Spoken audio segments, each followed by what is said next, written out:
What's up, guys? Welcome back to Newswave. So I've said many times now that 2023 just keeps on giving when it comes to some of these big-time, high-quality releases. And, well, now we have reviews that have dropped for Super Mario Bros. Wonder, and it looks like things just keep on going.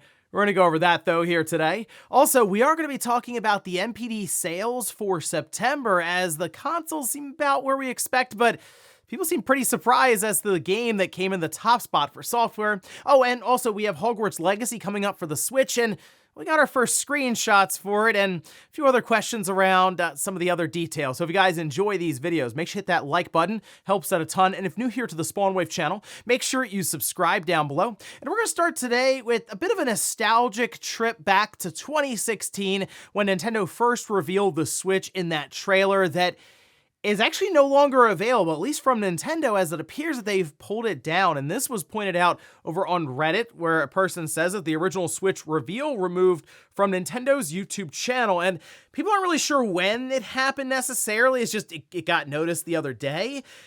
And now, of course, speculation has exploded online that this could be Nintendo preparing to then drop a trailer for their next system or some kind of OLED revision style model. It's possible, all right? I'm not going to say it's not something that couldn't happen. I just think the more likely explanation is that there was licensing involved that's run up since the trailer's about to be 7 years old. 7 years, by the way.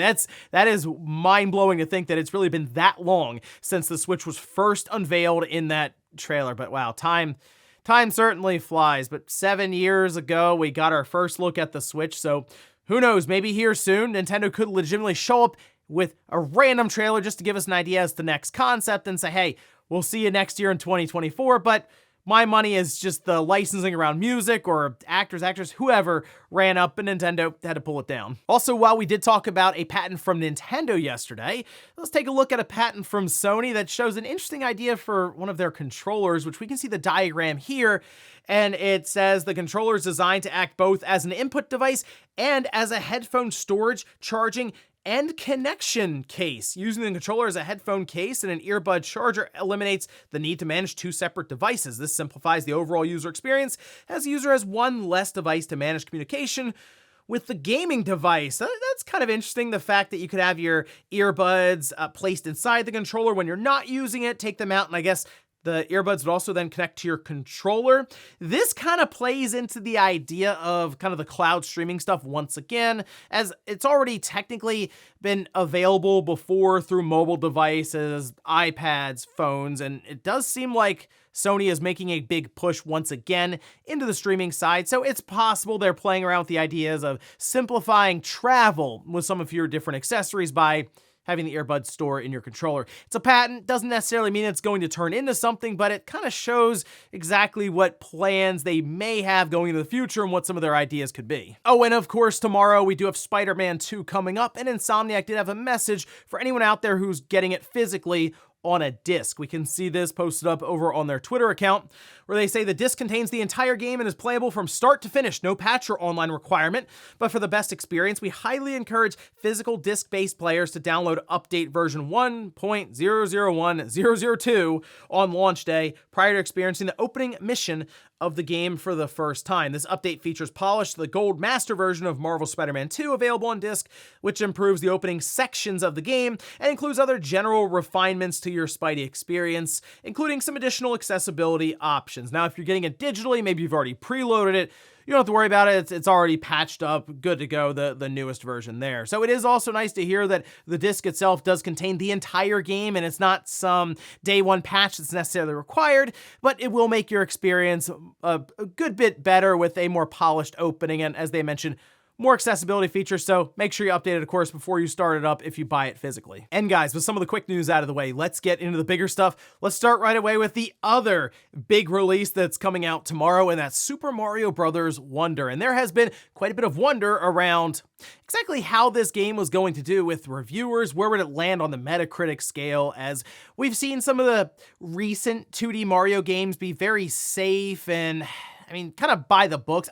It didn't really do anything too much to step outside of the comfort zone of what they've established before with 2D Mario games, so much so that they didn't even take the U out of New Super Mario Bros. U Deluxe on the Switch. But Super Mario Bros. Wonder looked genuinely interesting with a lot of the ideas they could play into with some of those wonder seeds and psychedelic trips that Mario was about to go through. But let's take a look at the Metacritic score, currently sitting at a 93. That's on 80 reviews that have been turned in. Of course, more will be coming in, so this 93 could move. I mean, it could go back up to a 94 because it started at a 95, and that was on 30-something reviews, so it's possible. Could go up. It could also go down, and 91, 92, all of that, of course, is in play, but this is pretty impressive stuff to see for Super Mario Bros. Wonder. Now, if we take a look at the split, it's 75 reviews, all positive. There is one review, however, that is mixed. And if we take a look, there are many perfect scores at Eurogamer Germany, Shack News. Then you get down into the 90s and the 95s, for example. GameSpot, they say Super Mario Bros. Wonder is a bold choice for a name. It plants a flag in the ground that suggests anything less than a constant sense of awe and delight will be a failure by its own terms. But then, surprisingly, Mario Wonder rises to the challenge, and the result is a modern classic. Now, on the other end of the spectrum with that mixed review, it's from Digital Spy with a 70, where they say it is a game that tries to evoke a feeling of discovery at every possible turn, but in doing so, loses the element of wonder fairly quickly. Instead, Wonder's strongest moments are when it takes a breather, taking the time to set the scene while letting the platform do the talking. So I'm very curious just to see what kind of creative elements they bring into the 2D Mario space with those wonder flowers and the different seeds you collect as you go through, because it does seem like they took some chances just based on some of the preview they've shown, and to be honest, some of the stuff that's kind of just been leaked out there, thrown out there, we'll say, on social media since, I mean, it feels like the game's already out. Of course, it leaked and a lot of people are playing it and stuff, sure. But in this case, based on this review score right now on Metacritic and the praise that it's getting, you figure it goes into the Game of the Year conversation, Game of the Year nomination even. It's hard to believe that a game like this, sitting right now at a 93, with potential going back up to, say, a 94, would be completely left out. And once again, it just shows kind of the level that 2023 is on right now with gaming. We might have a couple of games that have rated higher than a 90 be left out of Game of the Year nomination because there's 6 spots, and something tells me we might not be done with some of these 90+ rated games. Alan Wake 2 is coming up, and while I don't know if it's going to break into the 90s, I feel like that is going to be minimum high 80s, so it seems like we've had a ton of stuff really hit in 2023, and we have, but it's not over yet. Oh, and just in case you were concerned about Mario's future, there was a series of interviews that took place with Nintendo, some of the developers there, around Super Mario Bros. Wonder, and we can see this posted up. This was over on Go Nintendo, where they say, well, that last comment was directed at the development team members. Mario games have a bright future ahead of them. Yeah, so we're going to see more Mario games. I don't know if that's a shock to anyone, but I do like the fact that they were able to go back to the drawing board, reinvigorate the 2D Mario genre a bit that was getting kind of stale, and turn up with something like Super Mario Bros. Wonder. So I am very excited to jump into this game. It's looked high quality from the start, and based on a lot of the reviews, that's something they really leaned into with animations, presentation, all this being top notch. So exciting stuff. Friday, we're getting Spider-Man 2, we're getting Super Mario Bros. Wonder. It's a good time to be a gamer. Next up, let's talk about Hogwarts Legacy on the Switch. This game, of course, came out earlier this year on other platforms. Even that was technically delayed. The Switch version coming later than that. And now here we are on the run-up to November on the 14th when it will be releasing. But we had our first look at the game, or at least I believe we figure is the Switch version of the game, through a number of screenshots on Nintendo's website and the eShop, which we can see it here. And we'll just go through a few of these screenshots. you could tell they are lower resolution, sure, lower quality, assets probably reduced in terms of their details and whatnot there. But I am still curious how this port is going to come out the other side, specifically things like frame rate. It is a big game, is what I will say. And there are some other things that are a little strange. The biggest one is the file size. So there's two different versions of the game. There's a deluxe edition. It's like a digital deluxe edition that I believe will come with the DLC. And that one turns in at 31.3 gigabytes, which to me sounds about right, even though that's still less than half the file size of something like the PlayStation 5 version. We know that a lot of the file sizes tend to be much smaller on the Switch. Well, the digital version here is 6.8 gigabytes, just the base version of the game. That does not have the downloadable content. I guess it's possible that the DLC adds quite a bit when it comes to file size, but I don't know if it'd be that much. I guess this would enable them to get a physical copy out there on cartridge. Of course, an 8 gigabyte cart would be fine with 6.8 gigabytes. It's an interesting situation, as I mentioned. And yes, it's up for pre-order now, and Nintendo was advertising it as, hey, pre-order's live now. I wouldn't pre-order it, just because we need to see more about this game, specifically how it is actually running on the Switch before you start throwing $60 or $70 at it. But this will be another interesting test for the system, and one to keep an eye on, because it could potentially be another one of those, we'll say, quote unquote, impossible ports. It's a big game, as I mentioned, and people were pretty surprised when they heard it wasn't going to be a cloud version of the game. And after I played through it on the PlayStation 5, yeah, I'm curious. So we'll see as we get closer to its release. I'm sure we'll get some game. I would hope we get actual gameplay of it before it comes out. Otherwise, we'll have to look towards maybe Digital Foundry to see what they find with its release. That, of course, coming out November 14th, so just keep an eye out. Next up, let's talk about the NPD Sales, or Circana Sales, I believe is what they're called now for the US. These would be tracking all retail and some digital. They point out when there's no digital sales being tracked for video games in the US. This would have been for the month of September, which has Starfield in there, so I think people were interested to see how this would work out, considering it's a big-time release from Bethesda, now part of Microsoft, and it's a day one Game Pass release, which has brought a lot of scrutiny around that. Would it affect, say, sales for something like this when it comes to the sales charts? Would it still be able to top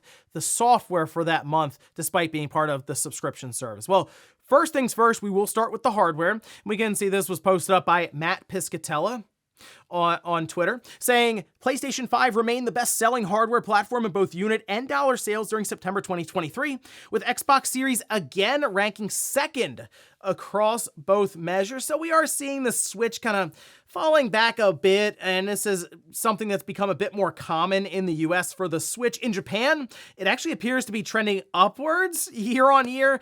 Not as much in the US, where the PS5 has taken over completely, it seems, in the top spot. And even the Xbox, we can see, grabbing that second slot above the Switch.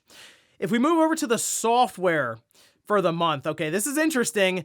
Starfield is number one, and it is important to note this covers revenue, not necessarily just units sold, and it also includes kind of that premium Starfield. Remember they did the situation where you could buy in early, technically? That was at retail. However, they do also track digital sales for something like Starfield, and I'm sure the revenue compiled was able to get it to that top spot, despite it being available in Game Pass day one, which does make you kind of reevaluate the idea of these big titles releasing into a service like Game Pass, and it's still being able to sell this well and top sales charts like Circana. In fact, right behind it was Mortal Kombat 1, not available in a subscription service like Game Pass. Then we also have EA Sports FC 24, Madden NFL 24, Payday 3, NBA 2K 24. That's one where digital sales are not included.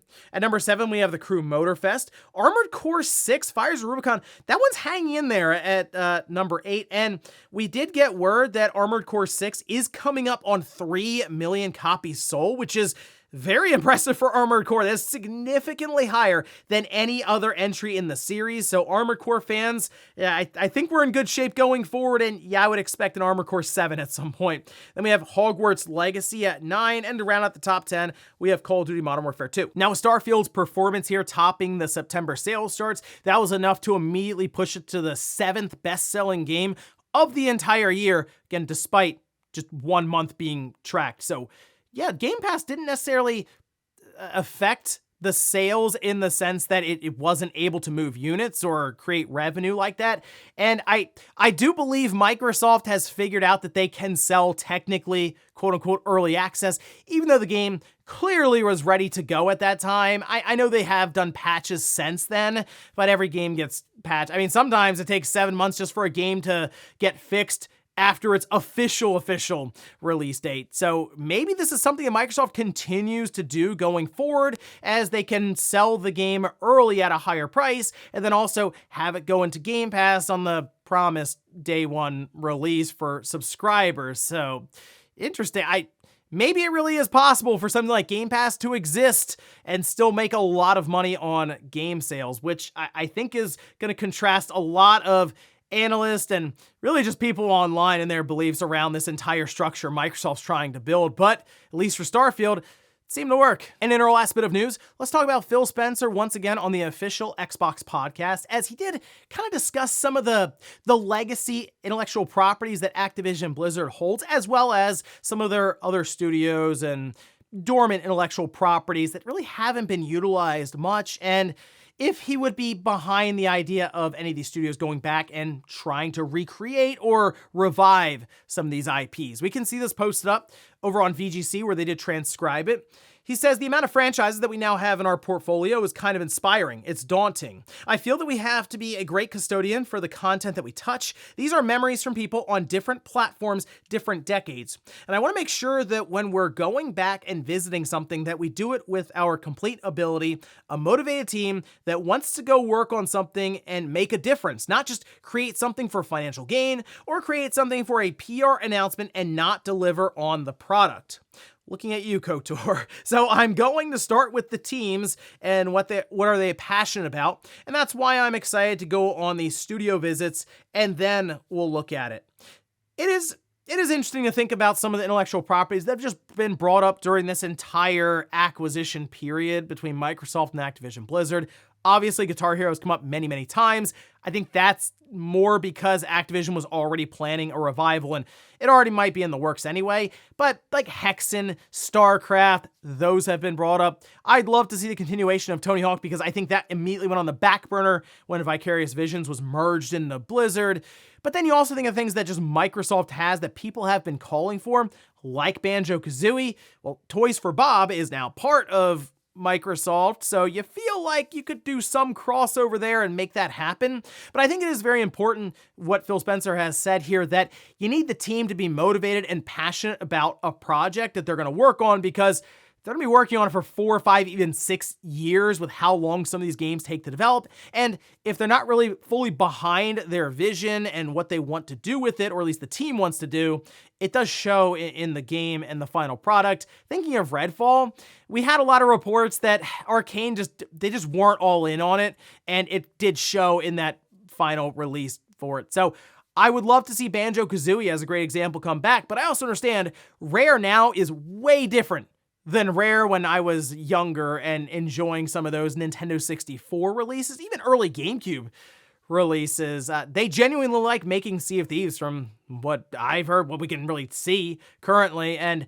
maybe it is time for Banjo to make its way over to someone like Toys for Bob, maybe jumpstart Vicarious Visions again. They can get a hand in it. There's a lot of potential on that side, and I think that's kind of the route to go if we want a new Banjo-Kazooie or just any of these intellectual properties. You definitely have to find the right studio who would like to do it. So I'm very curious to see what comes out of this in terms of older legacy intellectual properties being revived, especially with the number of intellectual properties they have and the number of studios. And before we go to the comment of the day, we're taking a look at the poll that I posted up yesterday, where I ask, are you picking up Hogwarts Legacy on Switch? 58% just not interested in the game. 32% say no, I already got it on another system. Then 10% say yes, as long as reviews look okay.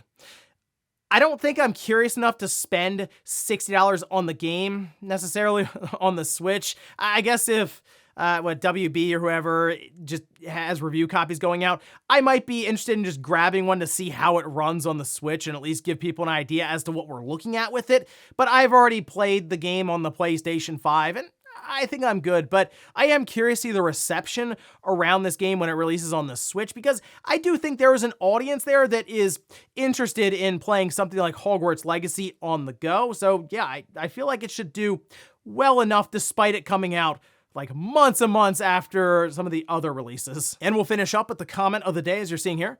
This is from Toon, who says, yeah, the RoboCop demo had this really weird stutter. Don't know why, but they actually did fix it. Oh, they fixed it quickly with an update and stutter is all gone. If you don't give the game much of a chance, I get some may say it's meh. Certainly not AAA, but it is fun and so faithful to the original movies.